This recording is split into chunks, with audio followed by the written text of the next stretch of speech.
Yesterday we learned how to do long division. Today we're going to learn how to do synthetic division.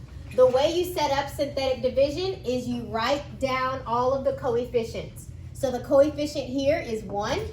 The coefficient here is 9, 13, negative 33, negative 16. This is how we set it up. The number that goes out here is determined by the answer when you solve the divisor. So set the divisor equal to 0 and you solve it. So you subtract 4 from both sides and you get C is equal to negative 4. So this number will go out here.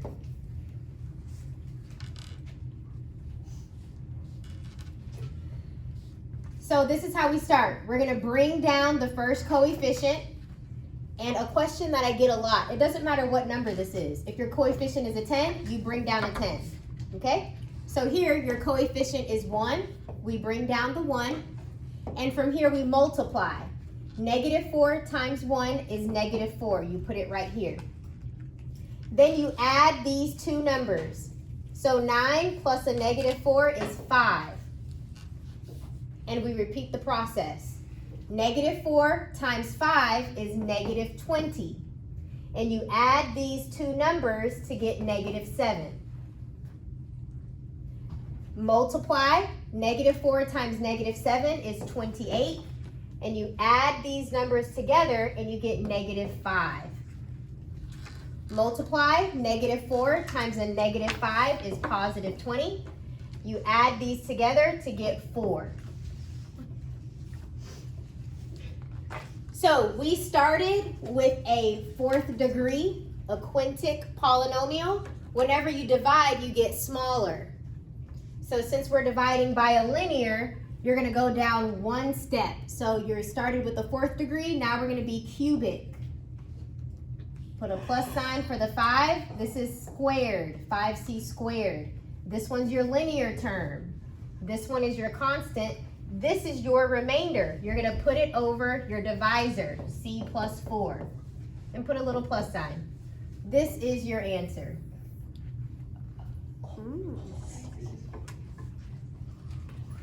You just saved so much of my life. Okay, I want you guys to practice this. Try to do one of the problems on your own. Okay, so let's do an example where you are missing a term. Notice we went from a 3rd degree to linear. They skipped the k squared term, right? That's not in the polynomial. So whenever you are missing a term, when you list your coefficients, you need to put a 0 wherever a term is missing. And then we can continue. Negative 17 and 32. Do you guys know what goes on the outside right here? Negative 5. You get that by equaling your divisor to 0 and solving. So you get k is equal to negative 5. That's the number that comes out here. And the process is now the same. You bring down the first coefficient. Negative 5 times 1 is negative 5, and then you add these. Multiply. Negative 5 times negative 5 is 25, and then you add these. You get 8. Negative 5 times 8 is negative 40. You add these and get negative 8. So you started out with the cubic, so this is k squared minus 5k plus 8. And then this is your remainder, minus 8 over your divisor, which was k plus 5.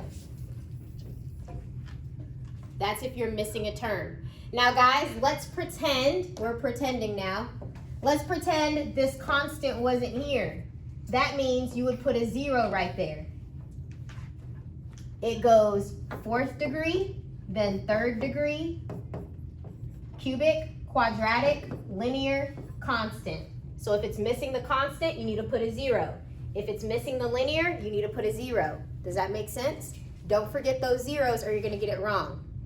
Now, synthetic division is limited. It only works when you're dividing by a linear. If you were dividing by a quadratic, you wouldn't be able to do synthetic division. But you could still use long division. Okay, also, just a preference. This is just a personal preference. Whenever this is something like 3k plus 2, and you set it equal to 0, let's say I wasn't given this. If I was given something like this and I solve, you subtract 2, and then you would divide by 3, you would have a fraction out here. And personally, I don't like dealing with fractions. So in this case, I would choose long division. So it's good to know both, okay? All right, so we're gonna play math Sudoku today. You have the paper right here.